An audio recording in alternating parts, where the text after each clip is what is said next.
I'm a patient at a hospital that's been closed for the past 4 years. This is the final part. It's hard to write this part. It's hard to believe that it actually happened, but here goes. Cody and I peeked our heads out and saw that no one was around. We're clear, let's go. We bolted down the corridor, turning left, then right, then left again. It was this part of the plan that made all those hallway walks worth it. These halls were second nature to us now, so there was no need to pause or second guess our movements. We made it to the stairwell in no time. We quickly tried to open the door, but it was locked. And simultaneously, the alarm went off. "Fuck!" Cody shouted. "What do we do now?" "I'm really sorry, guys." We both turned around to see Frank. We turned to look at each other in disbelief. I put my hands up to try to reason with him. "Frank, come on, it's us, Annie and Cody." "Yeah, Frank, we're your friends." "I know, but it's not up to me." Frank lifted his arms to grab us, but quickly put his palms to the side of his head. I felt a tingle in the back of my head. Time for Plan B. It was Sally. I grabbed Cody's hand and ran past Frank. "Come on, we have to go to Plan B." We were making our way to our next destination, but saw a few orderlies in the hallway we needed to get to. We quickly hid in one of the rooms close to us. "Do you think they saw us?" "I don't think so. We would hear them coming." We both caught our breath. "What do you think happened to Frank?" "It was Sally." "How was it Sally?" "They got into my head, Cody. But Sally protected me. She's able to enter into anyone's mind. She came to me and stopped them from getting any more information from me. She probably went into Frank's head to stop him from hurting us. One day, you're gonna have to explain all of this to me better." "I will." I cracked open the door and saw the orderlies were gone, but Nurse Maddox and the doctor were in their place. They started walking towards us. "Shit, be quiet, they're coming." "They have to be close. They couldn't have gone far. Definitely not off this floor." "Nurse Maddox, what makes you an expert on what these two lovebirds are capable of doing?" The doctor even spoke to Nurse Maddox in a condescending tone when alone with her. "What are you talking about, Doctor?" "Are you aware Mrs. Taylor and Mr. Kent's relationship has reached a physical level?" "No, I was not." Embarrassment filled her words. "Well then, that proves my point that you have no bearings on the current situation, do you?" They walked past the room we were hiding in, and continued down the hall. After a few moments, I peeked outside the door. "The coast is clear. Ready?" "Ready." We sped down and took a left at the end of the hallway. We opened the door and ran down the stairs.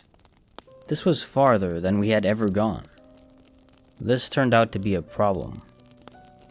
"Shit, it only goes down to the second floor." "We'll have to take our chances, won't we?" Cody was right. There was no way I was going back to the third floor. He opened the door and took my hand. Nothing could have prepared us for what was on the second floor. Every room was filled with a patient. Each room had an observation window. We saw one patient tied up to his bed, and it looked like he had been there for a while, without anyone taking care of him. He had a remote in his hand, which I assumed gave him some food that would go down the tube connected to his mouth. I saw tears on his cheeks. Another was a woman whose room was filled with televisions. I only saw static, but I knew she must have seen something more than that because it looked like she ripped her eyes out at some point. She was on her bed, giggling to herself. There was a boy, probably in his early teens, was in his room, pressing a button. and receiving some liquid intravenously. Judging by his reaction, it had to be drugs. The next room over was a man tied to a chair, getting electroshocked. It was easy to put two and two together. The boy was shocking the man to get relief. A woman was lying dead in one of the rooms. She has slit her wrists with a piece from the broken mirror over the sink. The patients couldn't see us. If they could, they would probably have asked for our help, but nothing. The windows were probably one-way mirrors. They looked like lab rats, all part of their very own lab experiments. We heard the alarm continuing to ring off in the distance. There didn't seem to be any nurses, techs, orderlies, or doctors on this floor. Probably all up on the third, I thought. Looking around, I was in complete shock. I can't. Maybe we should. No, Anna, we can't. Come on, let's find another set of stairs. Cody wrapped his arm around my waist and guided me down the hallway. I stopped looking in the rooms after I saw a morbidly obese man lying on his bed, dead with his stomach cut open and his insides spilling out. It was too much. I needed to focus. We followed the exit signs to another stairwell. After what felt like an eternity, we reached the bottom of the stairs to the first floor. This is it. Cody couldn't hide his excitement. This should open to the observation part of emergency, if I remember properly. He opened the door to find the floor having the same plan as the second and third. Patients' rooms, only these were empty. Definitely not emergency. What? We went into the closest room with a window. The room was empty with a pile of dirty mattresses stacked on the corner. There's still one more floor. Of course. Rez-de-chaussée. The fucking ground floor. I felt like an idiot. I turned to face the doorway. Okay, one more to go. There was no one on this floor. The room had leftover equipment, chairs and beds. It looked like things hadn't been touched in years. I saw a mouse scurry across the floor. I definitely felt like I was being watched, though. You're almost there, Anna. Keep going. Sally again. We found the main stairs that were next to the elevators. I think these stairs will take us to the entrance. The doors to leave emergency will be to the right of the elevators. I recollected how it looked like when I first was brought in. It felt like ages ago. Then it hit me. I might actually leave this hellhole. The elevator door opened. I looked around to see if there was anything I could use as a weapon, but no luck. Cody put me behind him to be protected. But who's going to protect you? I thought. We braced ourselves as I prepared for the worst. It was Noel. He had blood on his hands and a hospital gown. His face actually looked normal. Much better than he did the last time we saw him. Why are you guys just standing there? Let's go. He pushed right past us and opened the door to the stairs. How did you... Sally. Noel and I smiled at one another as we made it to the bottom of the stairs. Okay, you guys really need to explain this better to me as soon as we're out of here. The door had a sign displaying Rez-de-chaussée. This was it. We made it. All three of us were grinning. I had a few tears leave my eyes. Noel opened the door, and Frank was standing there, covered in blood like Noel. He was holding a knife. He stabbed Noel in the chest 4 times, pushing him backwards. Cody and I retreated into the stairwell. Frank left the knife in Noel. He was still standing, his eyes wide open, unable to speak. I'm sorry, guys. Sally wasn't strong enough, Frank stated, walking towards us. Noel fell to the ground at my feet. I reacted quickly. I grabbed the knife out of his chest, lunged at Frank, and slit his throat. Blood was spraying everywhere. Frank grabbed at his throat, choking on blood. I'm sorry, Frank. I had to say it. I knew it wasn't him that killed Noel. But I had to get out of here and stop this shit from happening again to someone else.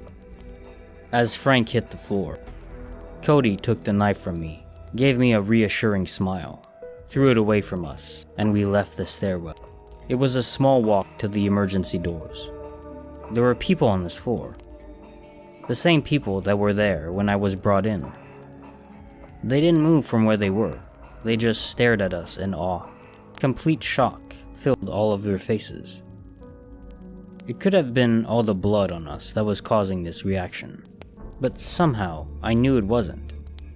With our hands held tight, we walked right through the doors. As soon as we passed the threshold, the sunlight hit us. My eyes burned. I covered them with my arm. I turned to Cody. We both started to laugh and cry, hugging each other, jumping in circles. We did it. We fucking did it. I know. I can't believe... In mid-sentence, I felt a hand grab my arm and pull me backwards, back into the Royal Vic. It was dark again. No, I was out! I was screaming and thrashing around. I couldn't see anything. My eyes were filled with tears, my mind filled with anger and confusion. I got out! Cody! He can't hear you, Mrs. Taylor. He's out in the real world now.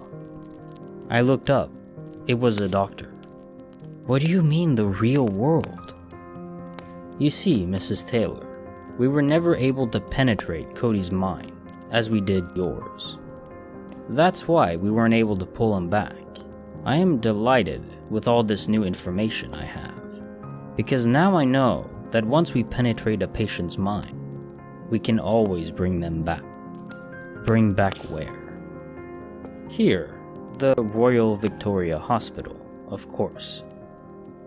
Now we know you can never leave, and we can continue our research for as long as it takes. No. You can't, this can't be. I continued shouting and flailing around. I felt a pinch in the back of my neck, and black surrounded my vision. They keep trying to mess with my head, change the story around, add new people, remove others. But I wrote it all down, and I tell them the true story every time they try to tell me otherwise. I get sent to be experimented on, a lot more. But I don't care. Sally is presently in a locked room, being studied on. She visits me from time to time. Cody is out there somewhere, living a real life. Although I always wonder why he didn't come back for me. Maybe he can't. We don't have to stay only on the 3rd floor anymore, because we can't leave. They said a sense of freedom to move around puts the patients in a better mood. What they really mean is that us lab rats give better results when we think that we're actually human to them. I found a broken window on the 5th floor. During quiet time today, I'm going to take the notebook and throw it out of the window. I know the outside exists. I hope it reaches someone. If you're reading this, I need your help.